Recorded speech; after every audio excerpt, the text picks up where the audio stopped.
Hello everyone, village daily blog with Lakshmi চ্যানেলে সবাইকে welcome. আজকে আমি চলে এসেছি একটা নতুন ধরনের রেসিপি নিয়ে। সেটা হলো কচু পাতার মধ্যে চিংড়ি মাছ। তোমরা কি খেয়েছো কখনো গাইস এই কচু পাতা দিয়ে চিংড়ি মাছ? প্রথমে কচু পাতাগুলোকে সুন্দর করে তুলে নেবো, আর এই জায়গায় সুন্দর করে পুরো ন্যাচারালভাবে ওয়াটারে আমি ধুয়ে নিচ্ছি। জানেন তো, প্রকৃতির সৌন্দর্য আর প্রকৃতির সব কিছু যা আমাদের কৃত্রিম সব কিছুকে হার মানিয়ে দেয়। এই কচু পাতাটা আপনাদের নর্মাল কচু পাতা মানে হলে, এটা কিন্তু নর্মাল কচু পাতা নয়। এই কচু গাছের নাম হচ্ছে যে চীনে মানকচুর গাছ। এটা একদম কিটোই না, ভয় পাবেন না কখনো। রেসিপিটা করার জন্য প্রথমে আমি দিয়ে দিয়েছি এতে একটা কাঁচা লঙ্কা আর সর্ষে বাটা।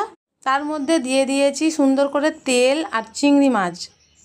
মেন মশলাটা যাবে এই কটাই, আর বেশি কিছু লাগবে না। যেটা আপনার হাতের কাছেই থাকবেন সেই মশলা দিয়েই হবে। আর পরিমাণ মতো লবণ দিয়ে দিচ্ছি। অবশ্যই আপনারা আপনাদের পরিমাণ মতন দেবেন। যতটা আপনারা ঝাল পছন্দ করেন ততটা দেবেন, যতটা নুন পছন্দ করেন ততটাই দেবেন। আর দেখে দেখুন কত সুন্দর লাগছে, আমার তো জিভে পুরো জল এসে যাচ্ছে, মনে হচ্ছে না এক্ষুনি খেয়ে নিই।